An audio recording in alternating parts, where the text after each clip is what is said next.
Alright, so in the last video I told you that you were going to read this book in a way that you hadn't ever read it before, and here is a little bit of instruction on how I want you to think about it. First of all, Peter Pan is what they call the title character. The book is titled after him, and most people think that the story itself is about Peter Pan, but they're wrong.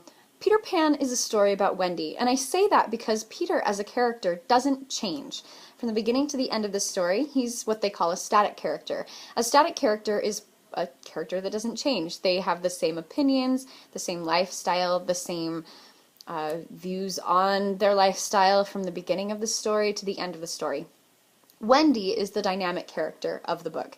She's the one who has to make all the choices. She's the one who changes her opinions, changes her lifestyle, changes her points of view on her lifestyle from the beginning of the story to the end.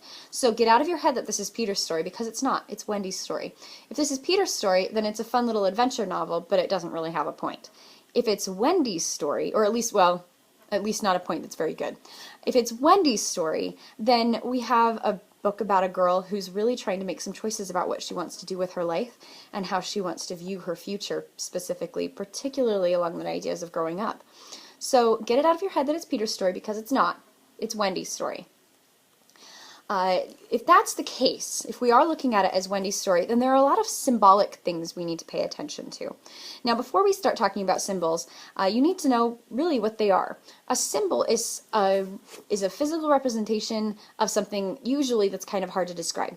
For example, many of you have probably heard faith described like a seed. Now, faith itself is kind of hard to describe. If you try to describe faith, it's believing in things that aren't seen is a common description, but that doesn't really pinpoint much.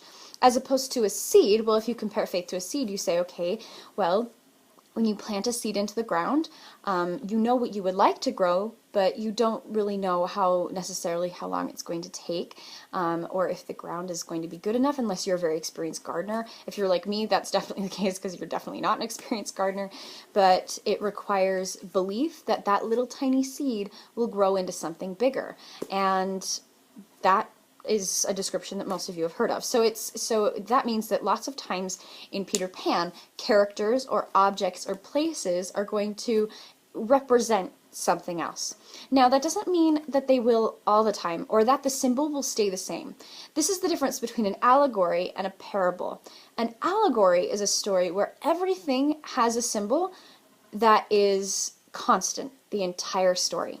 If you've read, for example, The Pilgrim's Progress, or know that story, everything in that story stands for something else, and it stays that way the entire novel. So the character that represents you the entire story, and the place that represents heaven the entire story, and whatnot.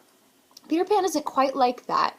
It's a little bit more flexible than that, which means it's more of a parable. A parable can have lots of different interpretations, and all of those interpretations can be right, depending on who you are and what evidence you're using to back it up with. And sometimes it will represent something differently from one story to the next. If you look at the parables that Christ gives in the Bible, for example, sometimes different objects represent different things. Sometimes they represent something good, and sometimes they represent something bad.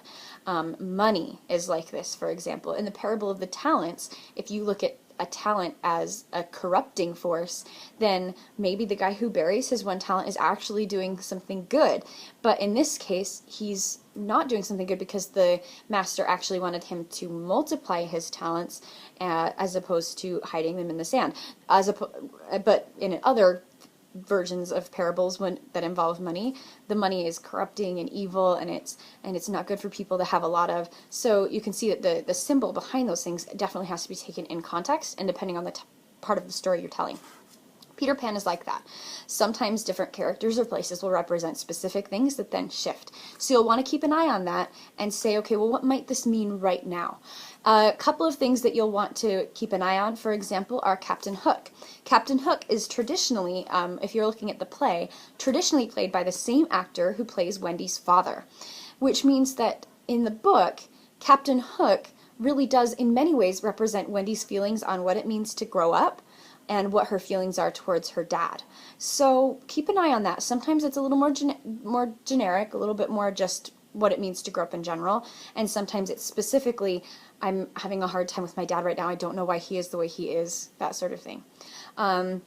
Other symbols you'll want to keep an eye out on are the Lost Boys, the crocodile, Tinkerbell, the idea of flight and what flight represents, how you fly and where it takes you, and when it's good and when it's not so good, and when you can and can't fly.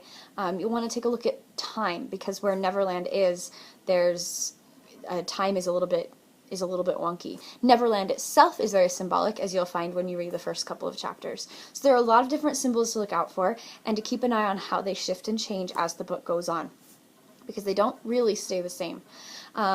So ultimately, this is a pretty simple book. It shouldn't challenge you too much in terms of reading, because it's at a relatively low reading level. It's a simple story, but I want you to really do your best to look at the symbolic connections. Peter Pan has stood the test of time as a story because it can be read on so many different levels. Before, you've probably looked at it as a fun adventure story about a boy who can fly, and wouldn't you like to do that too? But now I want you to start looking at why this story still resonates with so many people, including adults around the world.